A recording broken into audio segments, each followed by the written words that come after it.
Thế con biết tiếng Anh hết mà phải không? Thì understand.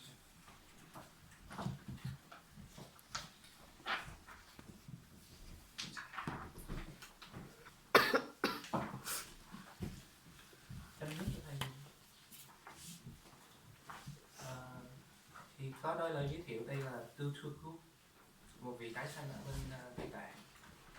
I'm from Japan. Samurai. Thì thầy tới đây sẽ giảng cho mình về Nhập Bồ Tát Hạnh. Và mọi người có thắc mắc cái gì không?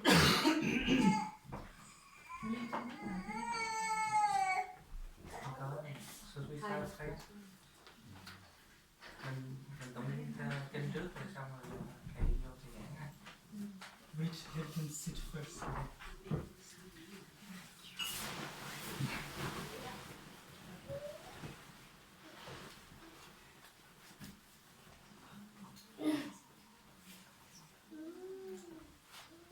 What's your sister? My sister is still in India, but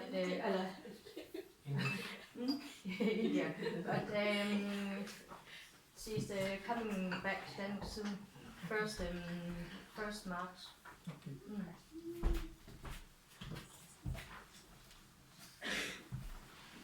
You are reading the Vietnamese. Yeah, we read Vietnamese and No, don't read.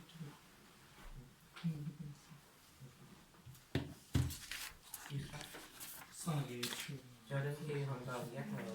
Con xin vi phần pháp tăng do công đức tu hành lụng độ, xin cho con đạt thành phần quả để lợi ích chúng sanh cho đến khi hoàn toàn giác ngộ. Con xin vi phần pháp tăng do công đức tu hành lụng độ, xin cho con đạt thành phần quả để lợi ích chúng sanh cho đến khi hoàn toàn giác ngộ. Con xin vi phần pháp tăng do công đức tu hành lụng độ, xin cho con đạt thành phần quả để lợi ích chúng sanh với hành nguyện giải thoát luân sanh. Con xin đời đời quy phần pháp tăng cho đến khi thành quả vô thường chánh đẳng chánh giác, hành trì huệ từ bi để lợi ích chúng sanh. Vì trước chư phần con xin phát tâm viên trong giác ngộ với hành nguyện giải thoát luân sanh. Con xin đời đời quy phần pháp tăng cho đến khi thành quả vô thường chánh đẳng chánh giác, vì đường chư Phật con xin phát tâm viên trong giác ngộ với hành nguyện giải thoát luân sanh. Con xin đời đời quy phần pháp tăng cho đến khi thành quả vô thường chánh đẳng chánh giác, năng hành trang hành trì huệ từ bi để lợi ích chúng sanh.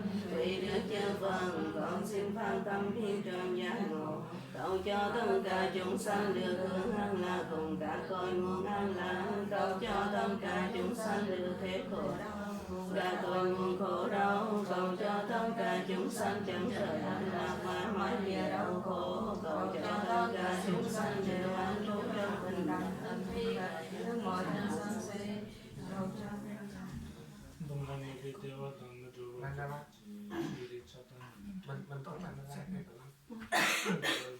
Đại địa này đầm ngát thường thơm kết muôn hoa đẹp, điểm tổ con núi tu di tư thiền bộ châu cùng nhật nguyện. Nay con xin cùng dường lên vô lượng chư Phật, nguyện cho chúng sanh đa hưởng tịnh độ phước.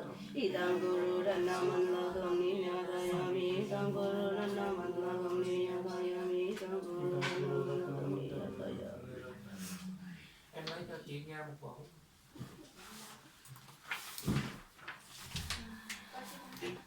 Are you reading Hatsu? Yeah, now bắt đầu tụng bát nhã.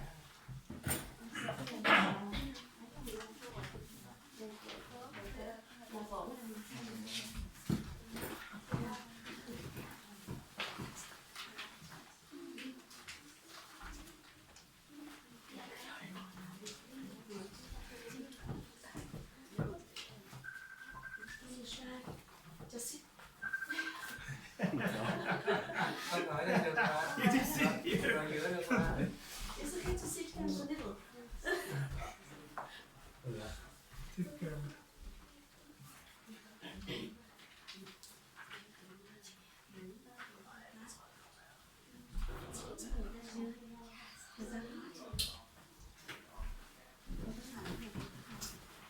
Anh đưa hết rồi.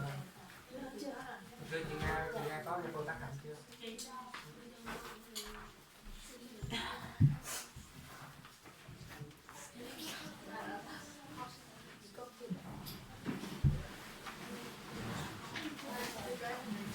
Em, vợ chưa có bát nhã.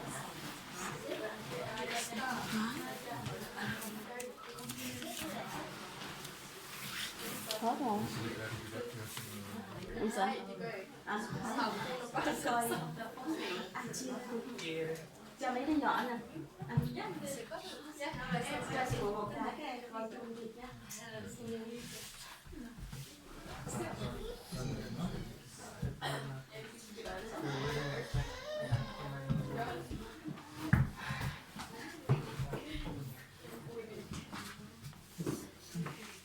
Vui không ngồi đây.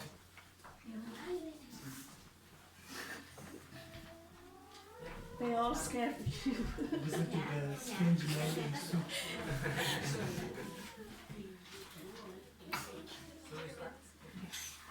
Thỉnh lễ chư Phật Bồ Tát tôi nghe như vậy muốn trời đừng thế tôn ở tại núi Linh Thu nơi thành vương xa cùng với chúng đại tỷ kheo và chúng đại Bồ Tát trong câu hỏi nhằm chân nên thâm quang minh tiên thiên chân pháp cùng ngay khi ấy thanh quang tự tại Bồ Tát Ma Tát hành thâm ba nhà ba la môn đa văn thầy nam môn tự tận cùng đều là không nương nơi oi tham phần cộng nhà xa đời Phật.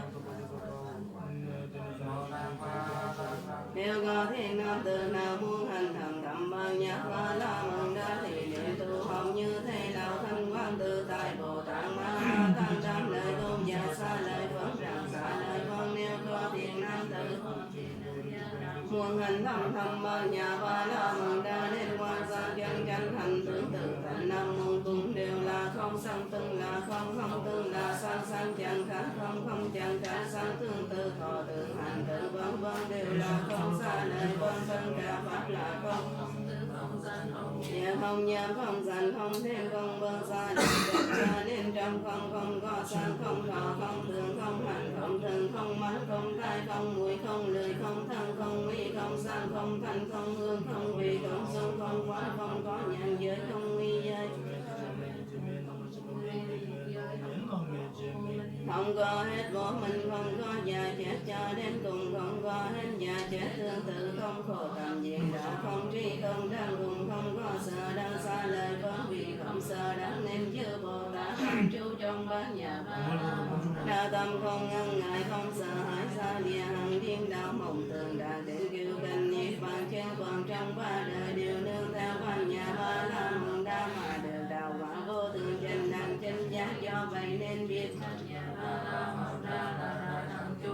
thằng châu thằng xa thằng châu tôi được thằng châu bằng đồng thằng châu bạc rừng han thầy còn nào trên thảo không hư giới này tiếng nói châu ban nhà ta gia ta ca te pa ra sang ca te bồ đi xa lời Phật vì Bồ Tát Ma Ta nên học thầm ban nhã ba la môn đa như bây giờ đừng thể tôn xương định tăng thanh quang tự tại Bồ Tát Ma tăng rằng lành thay này thiền nam từ đúng thân như thế thiền nam từ đồng thân như thế cả thôn nên lành sau ban nhà ba la môn đa như rồi hiện giờ văn cùng được thầy thế tôn dạy xong tôn giả trả lời Phật thành Quang Tự Tại Bồ Tát Ma Ha Tát cùng tất cả chúng hội thiên nhân phi nhân càng thác bà vân vân thầy đều hoan hỷ tín thọ phụng hành.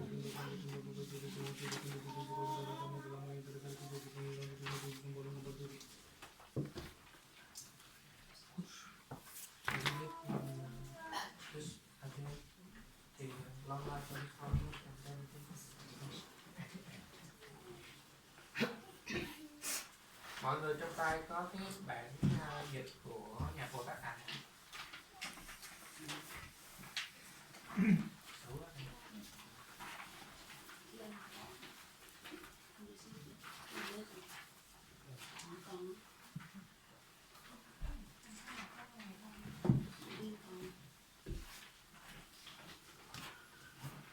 She wants to sit inside.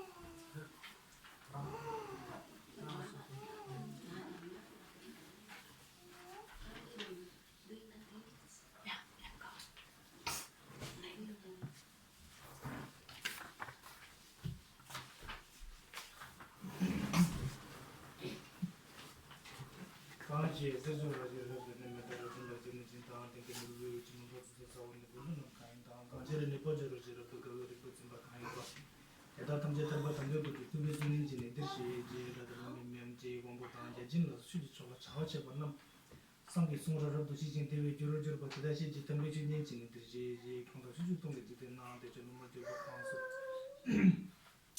Tengder tembe chuji chape jinye bardo batam je dirje je namo lai ke tembe dami jinge dugum tata mi ke namda dawa gunje danam je zambar tam je ke do thage chue ten do padam sagu umaram buche dagi chue dami de juni kari je dogo uzun to je modor sardo so tabe to je chape je so chung chinje mi tu je bong ba se je bong ta je bugu shaje je be shabla chaza lo 차선 클럽 제제 보도 제노 가봐 좀 보상게 좀 강을 강게 달라지게 좀 받지에서라 차서 세제 저와 담지 제지 분보 직도 버스지 군지 버저 왜 잠바야라 차서 가서 통에 신지 분야라도 더 짱네 조절 제제 버도 제 짱라 차서 코로와지 따르마 또 따르지 제도 들에 나온 아무도 되면 차서 날렌다로 도담시 딘지 something 컬러지 시발라시 저와에 나마탈라 차서 셔저담 제즈베 제안바 도군jel에 주베 티제진 섬메질레 주베 Gölame şallah burada sağ 신실업 저랑 티세와 등 등지 조제랑 티세와 전에 진짜 신나 대신 당일 남아 장가도 전에 주고 타는 이게 콜로는 항상 강도 차단소 메시지 타지 당근이 대균 공부 수업 예증이는 제주도 남들 sabject 시탈라 예소즈 예팅이 다시 따라라고 마치까 인생 군도 점면 그게 선제 지지 투지쇼 중세면은 문제 순이랑 빌레비스 다들 주님 마저 파도 잡신 솔로로 만들듯이 홍우리 유지 무장상 빼막해서 상보라 양심 속에 물 까마 좀 내줘서 저거 방좀 방금 기분 지수다 신질 럽지르지 서로 응고를 빼mas을 때 달라 쇼핑 좀 모두 산도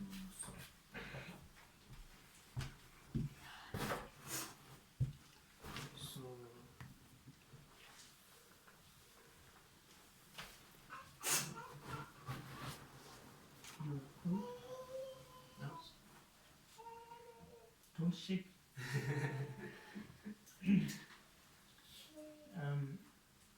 다시 들래? Xin chào mọi người. Slow đã. Lớn. Xin chào mọi người.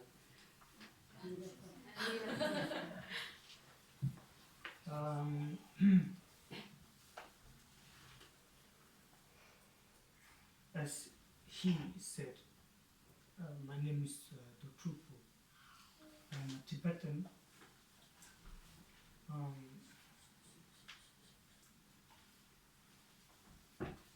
Actually, I'm surprised so many of you showed up today. Tôi tên là Dutrupu, tôi là người Tây Tạng. Tôi rất ngạc nhiên là có rất là nhiều người đến hôm nay. Very fast.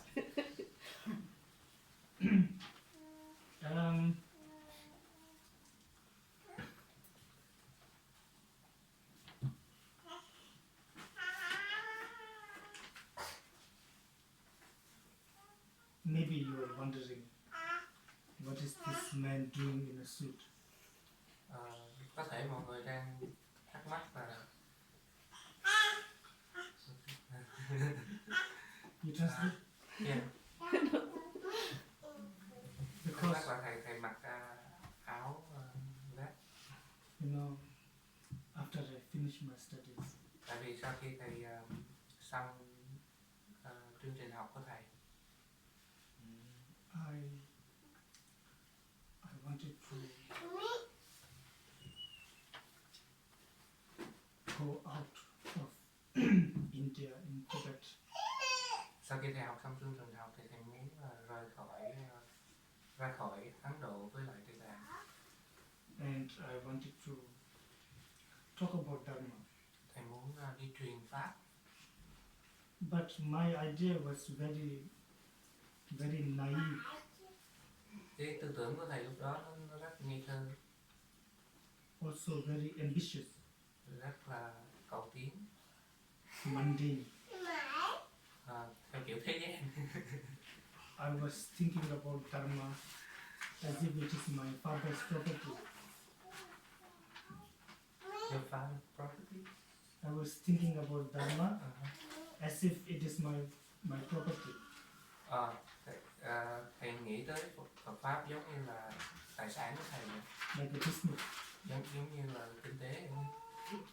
So I thought, Cho nên thầy nghĩ you know, these Western people, they like Tibetan dress, this traditional dress.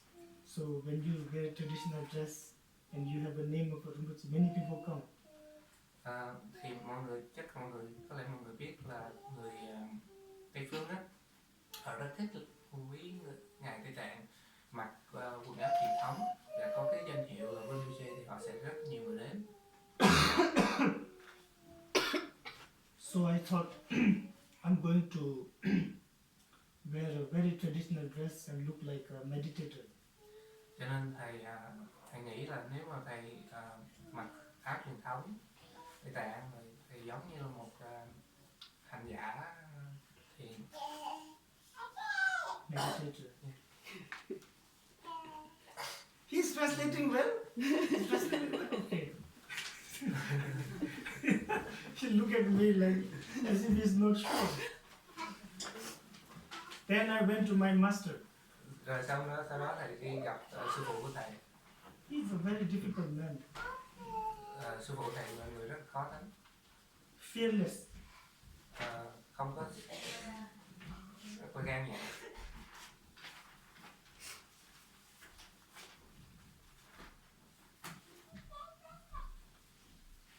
And but without any shame, I told him I want to go to teach everywhere, and I'm thinking of wearing a meditation dress. Thầy đến gặp sư phụ thầy, nhưng mà thầy không có xấu hổ. Thì you told him, Yes. thầy nói với sư phụ thầy là thầy muốn mặc áo truyền thống rồi đi giảng pháp. He looked at me Rồi sư phụ thầy nói thầy. and he said no. Sư phụ thầy nói là không. He said you wear suit. Rồi sư phụ thầy nói là thầy phải mặc đồ vest. So I thought, no, what? I wear suit? Who will come to my teaching? Rồi thầy mới nói là không, nếu mà thầy mặc đồ vest thì ai sẽ tới nghe thầy giảng pháp. I think it was very good teaching, what he told me to do. Thì cái sự hướng dẫn dạy dỗ của sư phụ của thầy đó là bắt thầy là phải mặc áo vest đó, nó rất là tốt. Now every time I talk, I have to wear this.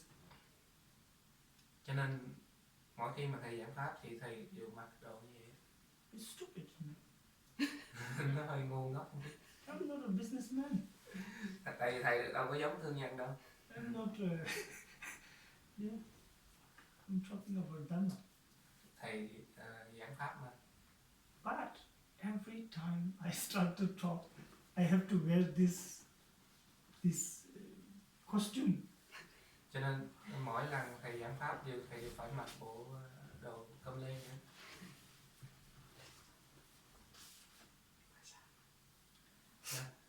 He asked why. Because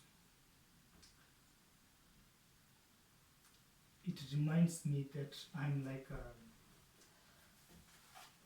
deaf person blowing conch. That person blowing conch. Deaf. Yeah.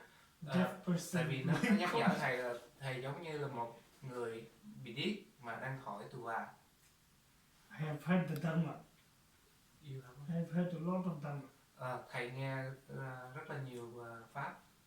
Some of my teachers, they are very special. Thầy có vài vị sư phụ, các vị đó rất là đặc biệt. Not like a human being. Không phải là người thường. I give example. Tôi sẽ cho thí dụ.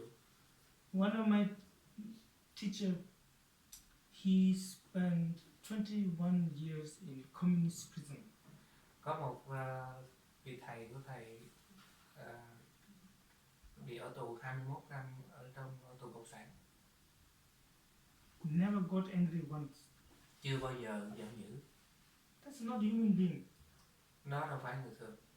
You know. But I wasted my time when I was with them. Nhưng mà tôi đã phung phí thời gian khi mà tôi sống với cái Ngài. Now I know what they say. Bây giờ tôi hiểu được các Ngài nói gì. And I can repeat that. Giờ tôi có thể lặp lại. But like a deaf person who do not hear when he's blowing the conch, he do not hear it Nhưng mà himself. nhưng mà tôi giống như là cái người mà bị điếc mà thổi tù và thì đâu có nghe được tiếng tù và của mình thổi. I do not understand the teaching I taught. Tôi không có hiểu những bài pháp mà tôi nói, tôi giảng. I'm not talking about intellectual understanding. Tôi không nói về cái sự hiểu biết của trí thức. I'm talking about understanding in your bones. Muốn nói là cái hiểu của trong xương tủy. Nobody can take that. Không có ai có thể lấy được. This, tomorrow if you hit my head with a coconut, Nếu mà bị đập đầu tôi với lại bằng trái dừa, I fall down, tôi té xuống, I woke up, I don't know my name. và tôi tỉnh dậy tôi sẽ không nhớ tên mình. All the teaching also gone. Và tất cả cái sự hiểu biết, tất cả pháp sẽ mất. Okay, good Yeah. job. But the teachings that my teachers have inside, Nhưng mà cái những bài pháp của vị thầy tôi nói á, bên trong á, nobody can take that. không có ai có thể lấy được lấy mất được cái sự hiểu biết đó. Such a person, you cannot buy them, you cannot scare them, you cannot fool them. Ngài là người mà người ta không có thể hù dọ, không thể cắn, không thể lừa gạt.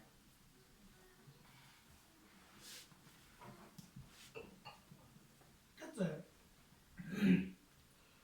real understanding of teaching.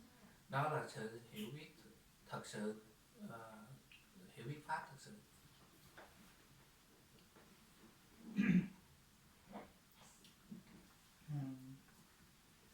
So anyway, I have known him for 5-6 years now. Tôi biết Luân khoảng 5-6 năm nay rồi. And when we met again in Europe, I met both of them together. Khi chúng tôi gặp lại ở châu Âu thì gặp hai người. And they come to our temple. Họ đến trung tâm của chúng tôi.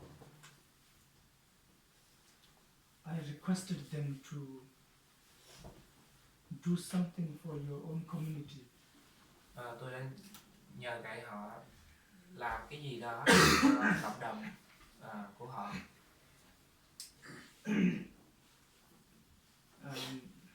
It's good that there's a handful of youngsters here. Nó rất tốt là có rất là nhiều tuổi trẻ tới đây. You have to understand the value of Dharma. You name them or everyone. Everyone. Tất cả mọi người phải hiểu được cái giá trị của Phật pháp. You know, these white people, these yellow-haired white people, long legs. Why do you think they come to Dharma? Mọi người nghĩ người Tây phương họ đến với Phật pháp vì lý do gì? Hundreds, thousands of them. 100.000 người đến. They're very clever. Họ rất là thông minh. They know how to think. Họ biết cách suy nghĩ. They know how to recognize what is precious. Họ biết nhận ra được cái gì quý giá. World as a whole,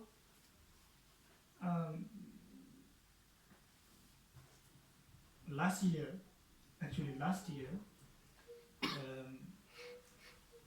a university did a research and they found that Buddhist population is shrinking by 1 million every year. Hồi năm rồi khi mà trường đại học á, họ có nghiên cứu á, thì họ điều tra được là mỗi năm Phật giáo mất đi 1 triệu tín đồ In the whole world. trên thế giới luôn. Those countries that were Korea, Japan, Những nước đó là Hàn Quốc, Nhật Bản, Mongolia, Mông Cổ, that were completely Buddhist. những nước hoàn toàn là Phật giáo. Now 50% not Buddhist. Bây giờ là chỉ có 50% là không phải Phật giáo. Each of these countries have authentic Buddha Dharma. Mỗi nước quốc gia đều có Phật giáo, có giáo pháp authentic, Coming from the Buddha, the real Dharma. giáo pháp thực sự. I'm not so familiar with how it is in Vietnam. Thầy không có biết nhiều về bên truyền thống Việt Nam. But if it is happening there too, we have to worry about it. Nếu mà nó đều xảy ra ở Việt Nam luôn thì mình phải có cái sự lo lắng. So,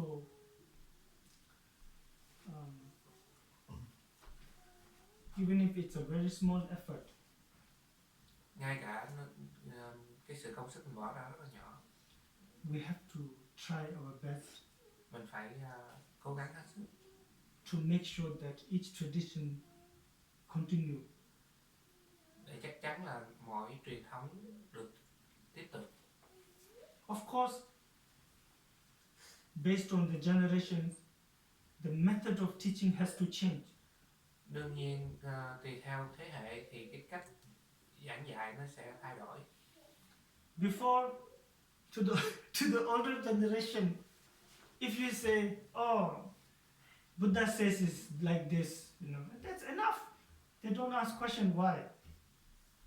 Trước đây nếu mà cho những người lớn á, mình nói là Đức Phật nói như thế này, giảng như vậy như thế này, thì họ sẽ làm theo mà không có họ đến câu hỏi là tại sao. But now, it's a very strange time.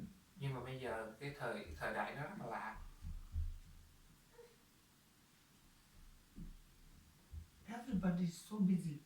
Tất cả mọi người rất là bận rộn. Everybody has too much information. Và tất cả mọi người có quá nhiều thông tin. Sometimes when youngsters don't really want to follow, they want to ask questions. It's natural. They don't want to follow. Yeah, or they want to question why it is like this. Cho nên thế hệ trẻ họ không có muốn theo Phật giáo, nhưng mà họ đặt câu hỏi tại sao. Method of teaching has to adapt a little bit. Cho nên cái cách giảng dạy phải được thích nghi. We know that that which does not adapt does not survive. Mình biết được nếu mà không thích nghi á, thì nó sẽ không tồn tại. The main body of the Dharma does not have to change. Cái nguyên thủy, cái cốt lõi của Phật pháp á, thì nó không cần phải thay đổi. Buddha said, all compounded things are impermanent. Đức Phật nói tất cả gì hiện hữu đều vô thường. That's impermanent. Thousands of years ago, it is impermanent now. It will be. It doesn't have to change. Vô thường đây cả ngàn năm trước nó cũng vô thường, tới bây giờ nó cũng vô thường, nó không có cần phải thay đổi. Or when Buddha says, nothing is born without any cause and condition. Tất cả đều do duyên sinh. Yes. Yeah. It was very fast. Everything is dependent origination. Tất cả đều phụ thuộc vào vào quả. All this is a creation of your mind. Tất cả mọi thứ đều là bởi do tâm mình được sinh ra. Do you all have good seat? Mọi người có chỗ ngồi thoải mái không? There's some cushions. That's very high. Nên mua.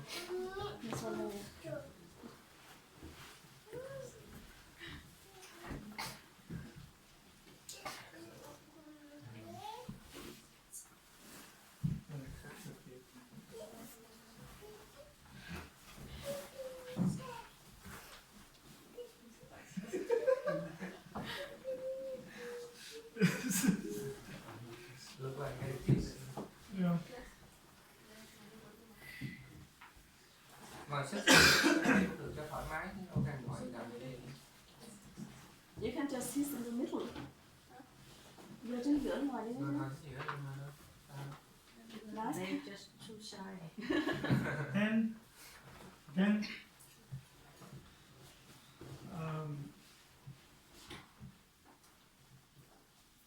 so from the side of the speaker, this responsibility is there, that we must not let Dharma die, but Cho we nên have to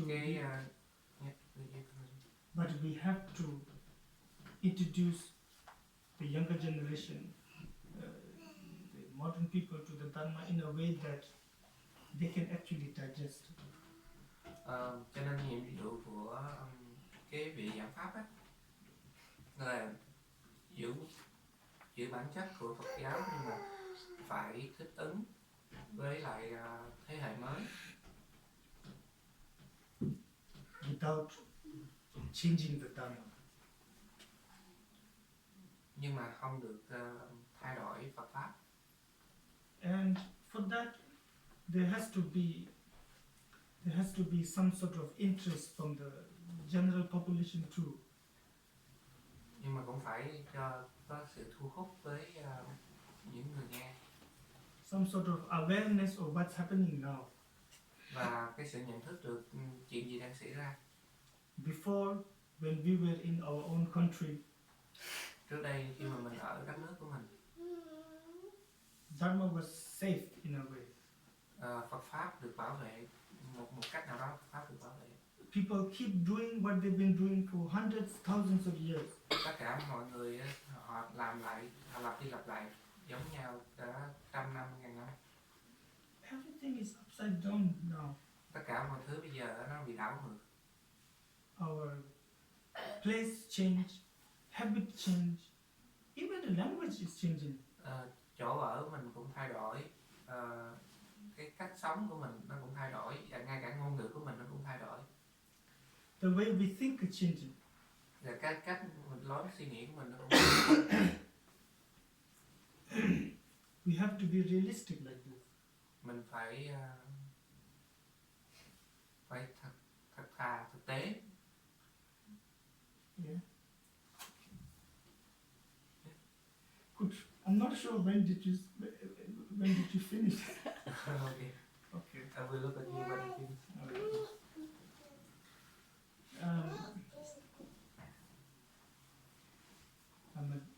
Actually, I prepared for older generation. Cho nên thực ra thì thầy đã chuẩn bị trước cho những người lớn. But since younger ones are here, Nhưng mà khi tất cả tuổi trẻ ở đây,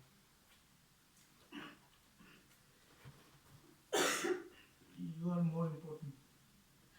tuổi trẻ quan trọng hơn.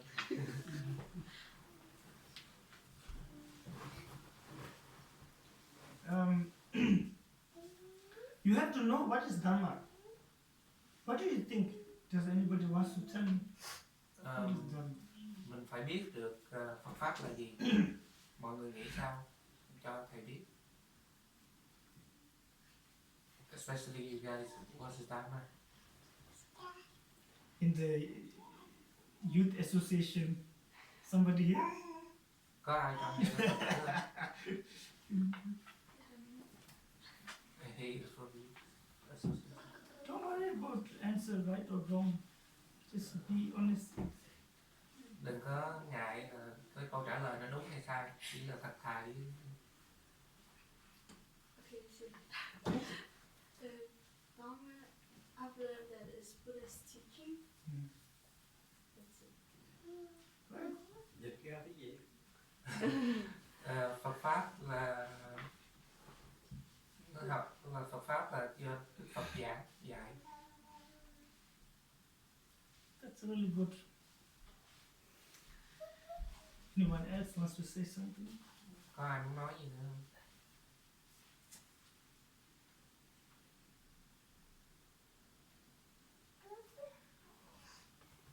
Do you think monastery is Dharma? Mọi người nghĩ tu viện là Phật pháp Or the books, hay là quyển sách, quyển kinh, statues, hình tượng Phật, reciting mantra, hay là trì chú reading texts? hoặc là đọc kinh điển.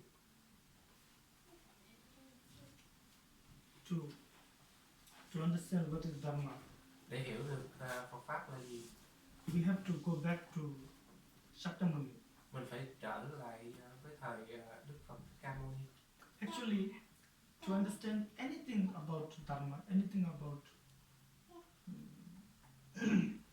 Buddhist teaching, we always go back to Shakyamuni.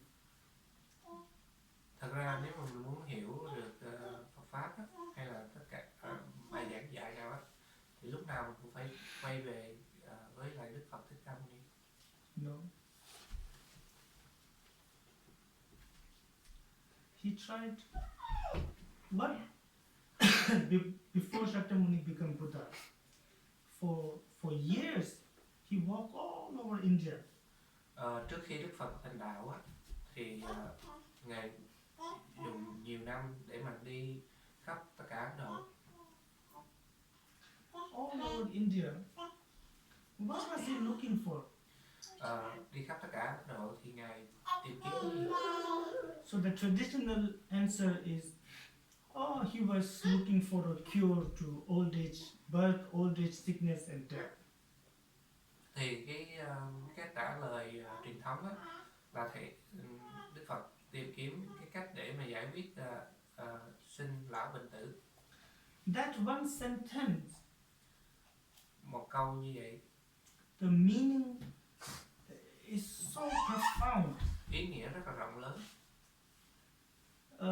That one sentence, the meaning is all the Pali, Theravada teaching, Mahayana, all this. It's just that one sentence.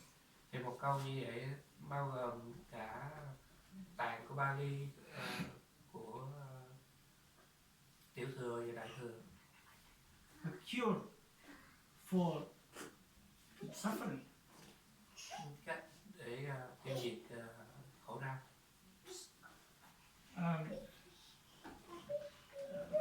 For example, Buddha himself says, tame your mind. This is the teaching of Dharma. This is the teaching of Buddha. Em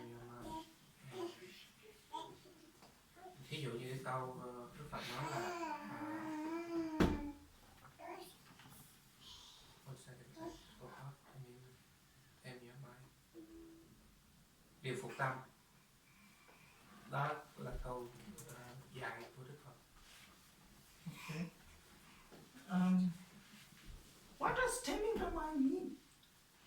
Điều phục tâm nghĩa là gì? So to tame the mind, Buddha said, all compounded things are impermanent.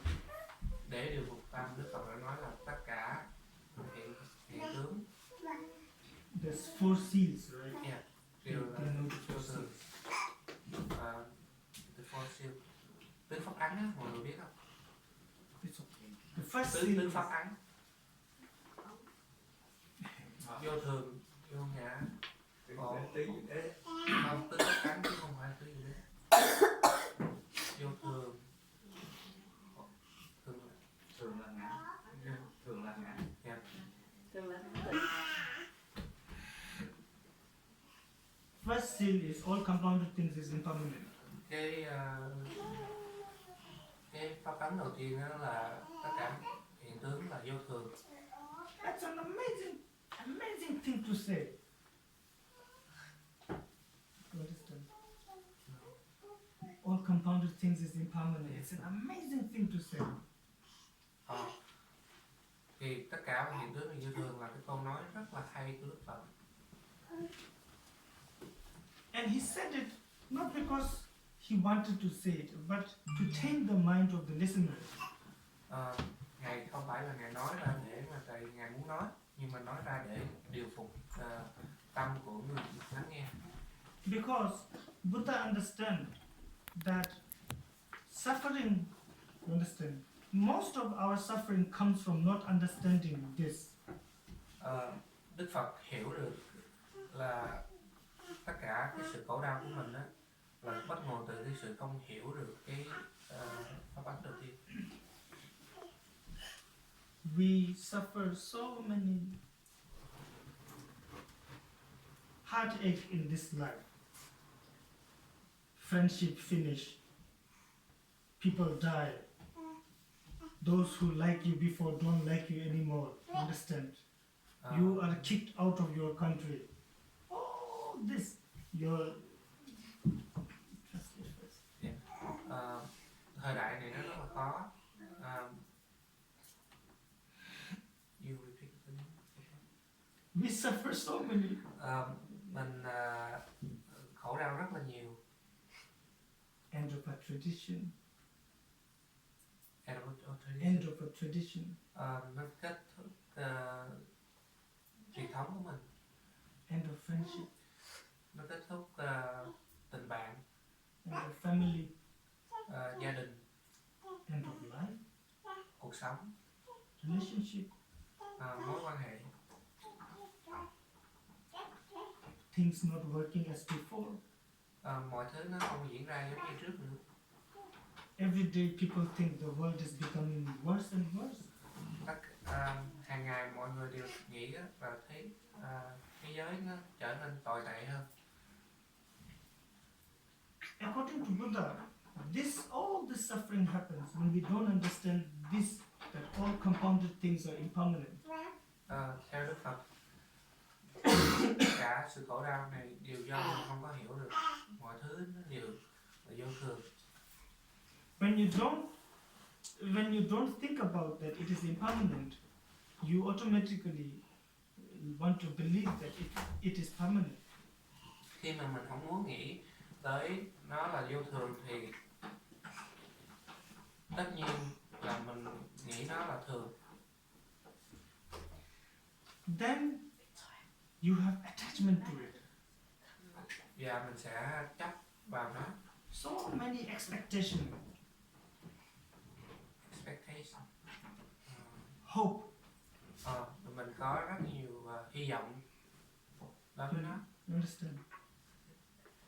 While now the thing is that nothing remains the same, but you want everything to remain the same. Thì tất cả mọi thứ nó không có tồn tại giống như trước nữa, nhưng mà mình muốn nó tồn tại giống như trước.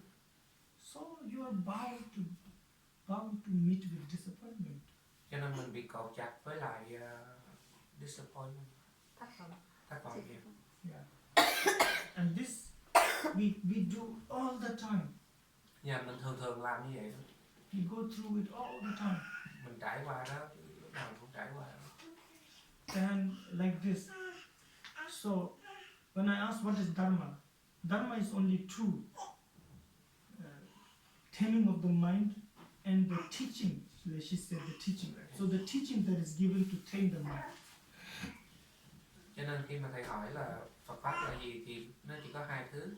Một là điều phục tâm, hai là những lời dạy của Đức Phật, giống như bé nói, lời dạy Đức Phật để điều phục tâm. I asked them yesterday, what is your tradition? Tôi có hỏi Lương Ý Liên hôm qua, truyền thống của Việt Nam là gì? I'm sure it started by great master.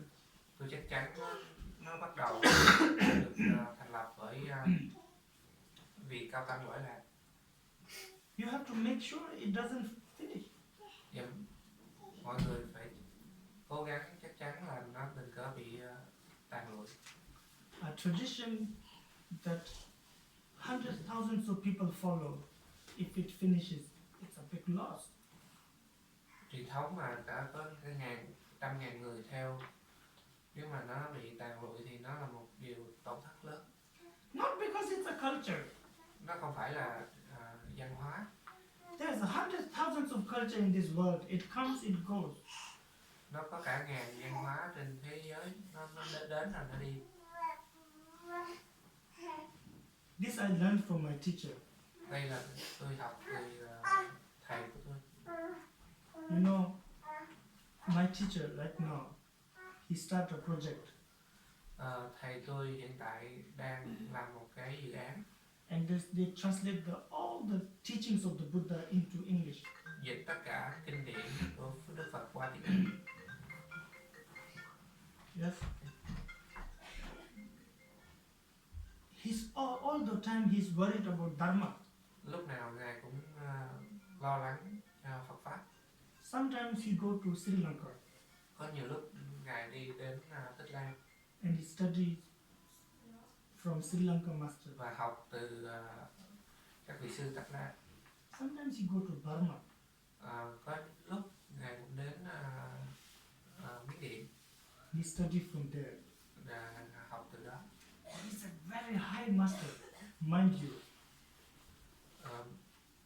Sư phụ là người vị thầy rất là cao. Kings bow down in front of him, like King of Bhutan. Vua của Bhutan cũng quỳ lại trước này. But sometimes he tell me, Nhưng mà nhiều lúc thầy nói với tôi, you know, I work in a kitchen in Burma, you know, every day cutting vegetable. Ngài nói ngài làm việc ở trong Monastery kitchen. Trong nhà bếp của tu viện ở bên Miến Điện, mỗi ngày cắt rau cải. Sometimes he go to a Zen monasteries in Japan. Có nhiều lúc ngài qua bên thiền viện bên Nhật. And he really understood that Buddha Dharma is precious everywhere. Và sư phụ hiểu được cái sự quý giá của Phật pháp ở tất cả mọi nơi. And in this time of more and more confusion, Và trong thời đại này có rất là nhiều sự confusion, là mâu thuẫn, bỡ ngỡ. you know, where everything is advertised and is, Tất cả mọi thứ đều được quảng cáo. it is really the teachings of Buddha that really protects the mind. No. It's really the teachings of Buddha that protects the mind. Cho nên nó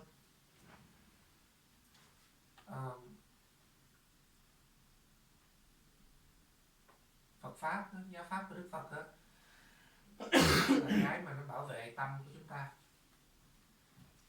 He never talks about, because he's half Bhutanese, half Tibetan. So he never talks about, we must continue our custom, our culture. Sư phụ không bao giờ nói là ngài là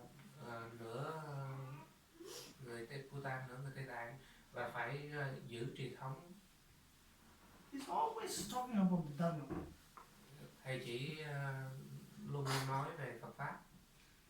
Dharma must remain. Phật pháp phải trường tồn. Same is in your case.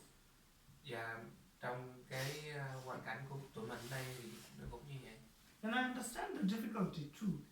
Và thầy cũng hiểu được, tôi cũng hiểu được cái sự khó khăn. Older generation have been too busy working, making a life. Thế hệ lớn thì bận rộn với lại cuộc sống. And younger generation feel it's always like this. Younger generation feel they are not understood. Và thế hệ trẻ thì họ cảm giác là họ không có hiểu. And sometimes they get bored. Và nhiều lúc nó thấy chán lắm. We have to be careful. Mình phải cẩn thận. It could happen after a while, after one generation, 2, 3, 4, 5, after 5th, 6th, then people they're no longer followers of Buddha anymore. Cho nên mình phải cẩn thận. Sau một thời gian 1, 2, 3, 4, 5 thế hệ nữa thì sẽ không còn theo Phật giáo nữa. And it's not about tradition again. Và nó không phải là truyền thống nữa. It will be such a loss. Mà nó là một sự tổn thất lớn.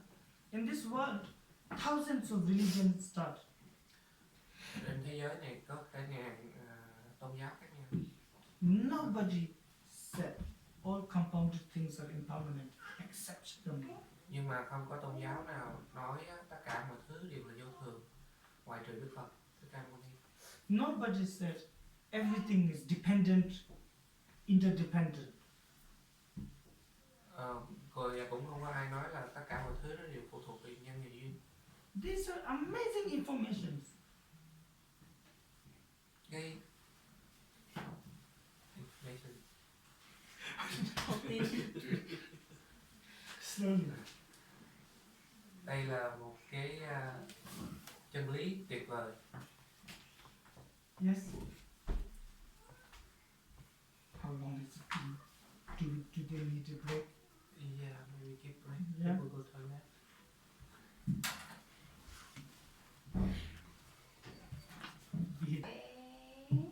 Ồ.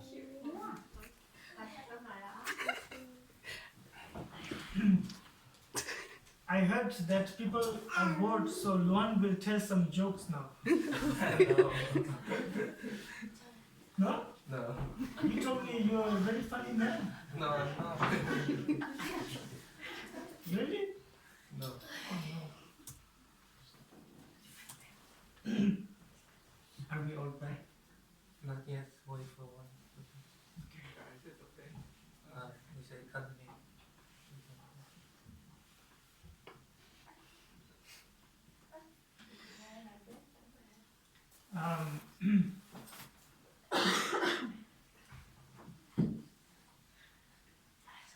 Let's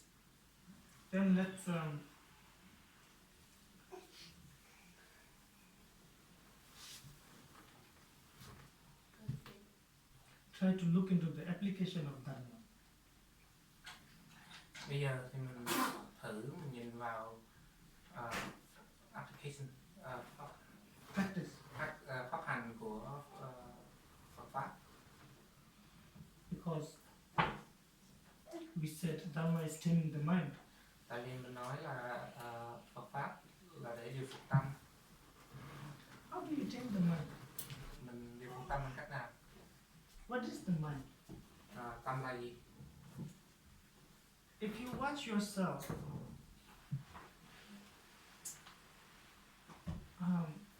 you are always thinking. Nếu mà mình theo dõi tâm mình á, bản thân mình á, thì mình thấy lúc nào mình cũng suy nghĩ á. Luôn luôn suy nghĩ. Everything in this world, everything can stop, but not the mind. Trên thế giới này tất cả mọi thứ có thể dừng lại, nhưng mà tâm không thể. You know, it seems like that. Even when you fall asleep, you dream. Ngay cả khi mà mình ngủ đi nữa, mình cũng mơ. That's the first step. Đó là cái bước đầu tiên. Now, thoughts are also not just innocent thoughts like, oh, that's a table or that's a cup. That's okay. Thoughts. Cái They suy are nghĩ not always innocent like this. không phải lúc nào nó cũng ngây thơ. Yes, understood? Yeah. Like, oh, it's a table. It's okay for now. The thoughts that we have is this always wanting to be appreciated.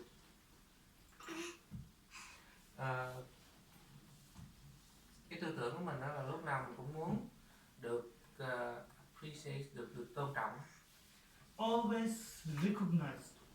và được nhận diện. We want other people to look at us. We want them to think good about us.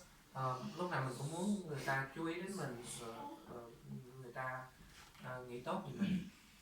If you look at if we look at our own, from morning to night, whatever we do, whatever we say, everything is geared towards getting recognition from others. Nếu mà mình theo dõi á, từ 1 giờ đến 9 giờ á, thì mình thấy được đó là lúc nào mình cũng muốn người ta nhận diện mình. Understand? From washing the face, brushing the teeth, Rửa mặt, wearing đánh clothes, răng, mặc quần áo, even the way you look at people, hay là cái cách mình nhìn người khác, the way you smile, mình cười, the way you talk. mình nói chuyện, There's always a lot of hope inside. luôn lúc nào cũng có sự hy vọng bên trong mình. You know, we always hope for the reward from other people. Lúc nào mình cũng muốn được cái sự nhận, được sự đền đáp từ người khác, đáp lại. This is even more clear now with the age of, with this digital age. Và cái này nó hiện rất là rõ đối với thời đại điện tử này. Why do you think people put 100,000 photos on Facebook? Mọi người nghĩ tại sao mà người ta bỏ cả ngàn bức hình lên Facebook Or even Instagram? hay là Instagram? You know, even when they do good thing, like Ngay cả khi họ làm việc tốt. today I give 1 cup of hot water to a beggar and then take photo. Understand? Bữa nay nếu mà họ cho một ly nước nóng đến ăn xin đó, thì họ cũng chụp hình lại.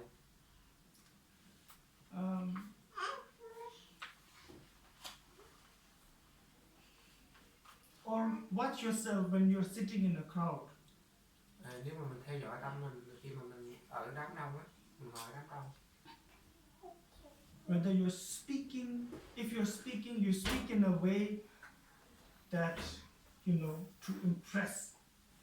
Khi mà mình nói chuyện á, thì mình nói cái cách mà để cho mọi người impress. To impress. Yeah, Chú ý. Chú ý. Yeah, có thể nói vậy. Gây ấn tượng. Làm cho người ta nhận thức mình tài giỏi. Or if you don't speak, Nếu mà mình không có nói câu nào á, this is also to impress. cũng là cái cách để mà để người ta Look chú ý. into your mind, slow, careful, look into your mind. Nếu mà nhìn nhận trong tâm mình, Đó. When there are many people around, khi mà nhiều người xung quanh,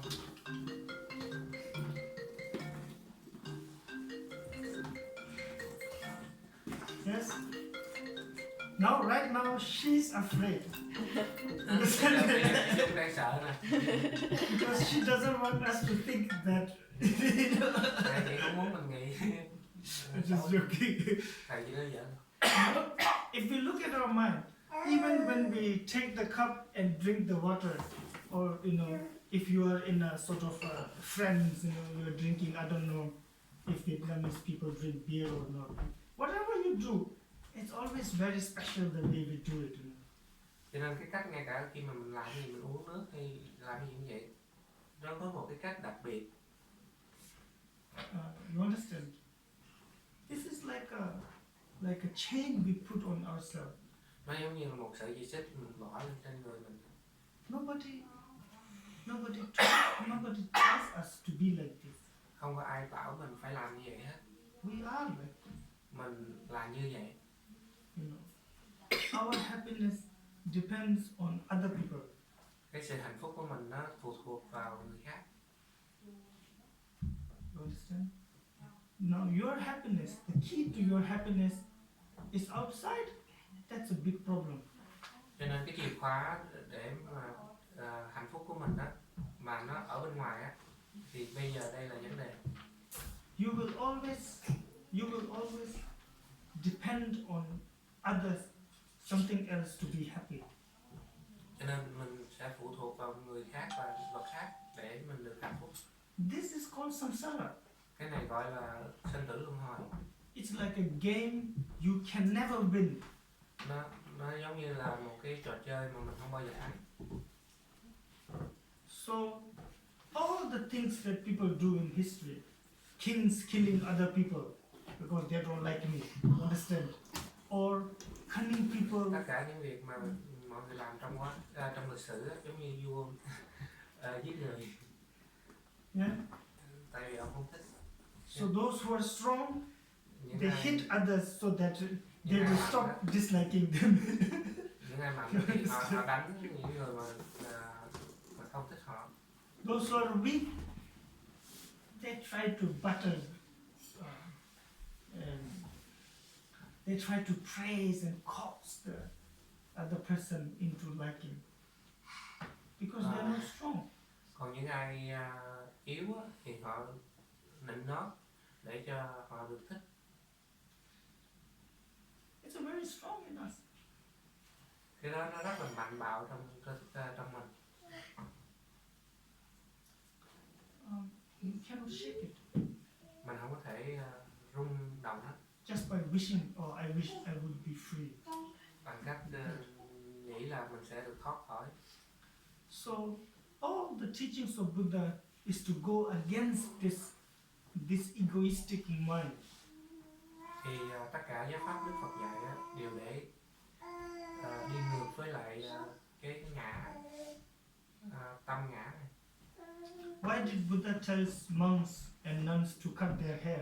Tại sao Đức Phật bảo các vị tu sĩ cạo đầu? It's not that he doesn't like hair, Không phải là tại Đức Phật không thích tóc, because tại vì people are very much attached to hair. tại vì con người á, họ rất là chấp vào tóc, So much attachment to hair. họ rất là chấp vào tóc. Understand? So, and it's also something you show to other people. Nó cũng là cái gì đó để mà mình thể hiện với người khác. When you have no hair in a country like India, in those days where everyone had long, beautiful hair and they put gold and silver, whatever in the hair. Thì cái thời đại Đức Phật á, họ có tóc dài rồi họ họ trang sức bằng vàng bạc lên đầu. You have no hair, you don't look nice. Và khi mà mình không có tóc á, thì mình không có đẹp. When you have hair, you have idea. Oh, do they like my hair today? Oh, the way you understand all Khi mà this. mình có tóc á, thì mình nghĩ là người ta có thích cái tóc của mình bữa nay không? No hair, no worry. Cho nên không có tóc thì nó có tự lo lắm. Same goes with everything else. Thì nó giống nhau với tất cả mọi thứ khác. Monks and nuns have to wear the same clothes every day. Tu sĩ phải mặc quần áo giống nhau mỗi ngày. Think about it. Cứ suy nghĩ về điều đó. You are not so young, some of you. Not so young. Mấy em đâu còn trẻ, Yeah, not so young. You can think about it. có thể suy nghĩ về điều đó. If you understand Harry Potter, you will understand this. Nếu mà hiểu Harry Potter thì sẽ hiểu được. I think they're too young for Harry Potter now. Harry Potter is old. What is new? I'm too old. You know. if you wear like him, if you wear the same clothes every day, Cứ tưởng tượng nếu mà mình mặc đồ giống em đó, mà mình mặc mỗi ngày đều như vậy, he doesn't have to think, oh, tomorrow do I wear the black jacket, red jacket? It's the same. nên ngày mai mình không có phải suy nghĩ là ngày mai mình phải mặc áo đen hay là cái gì khác. So his mind is at peace. Cho nên tâm mình nó được an ổn. Other people also don't say, oh, today your clothes is nice, tomorrow not nice. It's the same every day. Và người khác cũng không có nói mình là bữa nay áo mình đẹp, ngày mai áo mình xấu. So he also has no hope that people will say, oh, your clothes is nice today. Cho nên mình cũng không có hy vọng là người ta sẽ nói mình là quần áo mình đẹp bữa nay. It's like this. All the Buddha's teaching is to tame the mind. Nó cũng như vậy, tất cả giáo pháp của Đức Phật để điều phục tâm. So Buddha says, oh, monks and nuns can only wear one type of clothes. Cho nên Đức Phật nói là cư sĩ ni sự chỉ mặc một loại quần áo thôi. For the rest of their life. Cho đến cả đời họ chỉ mặc một loại quần áo. So this hunger for recognition is small. Cái tâm đối danh của mình nó sẽ nhỏ đi từ từ.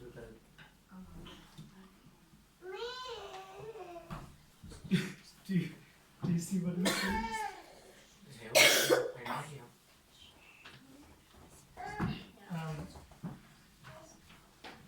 Maybe I will soon start the actual text. Thầy sẽ sắp bắt đầu cái Nhập Bồ Tát Hạnh.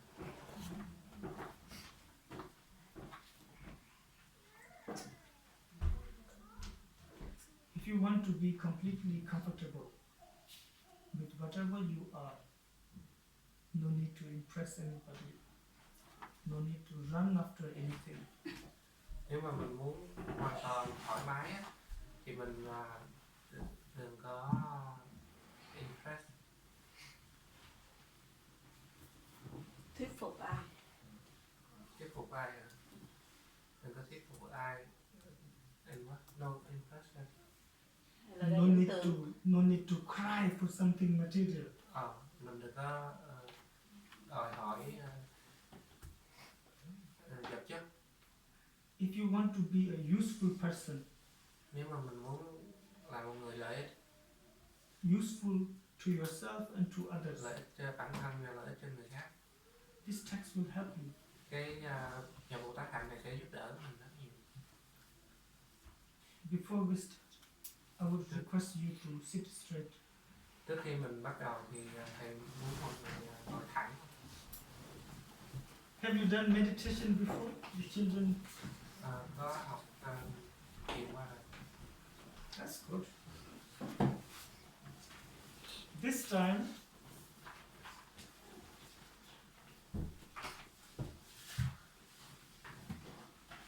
time, lần này mình you are in your mind, you are sitting in front of the Bodhi tree.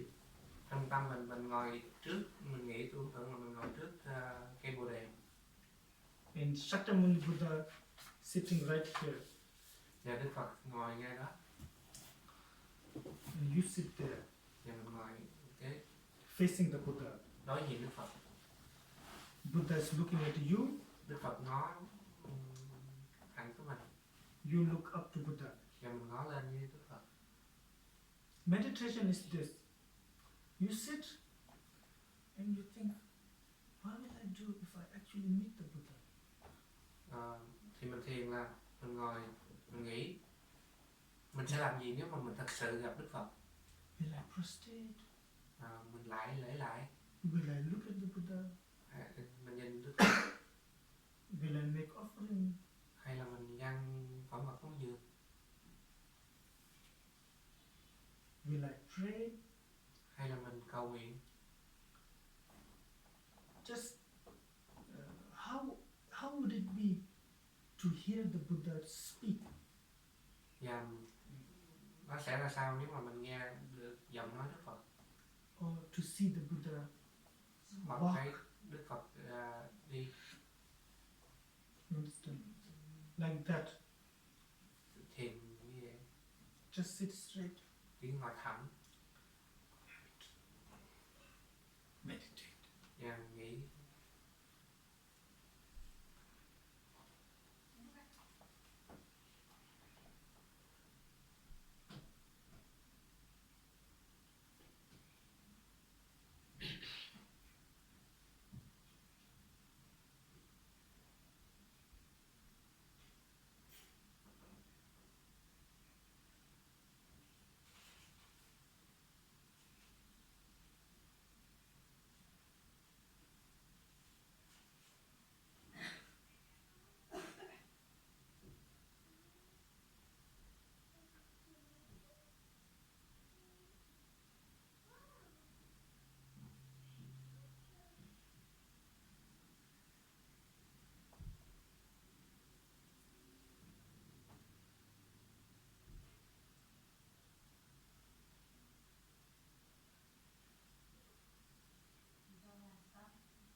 My master's advice to the kids was, be honest, have a lot of fun, don't grow up. Sư phụ tôi có lời khuyên đó với giới trẻ là hãy thành thật và có rất nhiều niềm vui, đừng bao giờ lớn lên. Did you translate well? No, no, no. That's good. Okay. The text we are going to study Bộ luận mà mình học is the 7th century text. bộ luận này được viết vào thế kỷ thứ 7. Very. It's like the sort of photocopy of a bodhisattva's mind. Nó giống như bộ luận này giống như là cái photocopy của tâm của vị Bồ Tát vậy. And written only for the sake of benefit of sentient beings. Và được viết ra với một lý do duy nhất là lợi lạc cho chúng sanh. Until how we talk? Until 12 or what?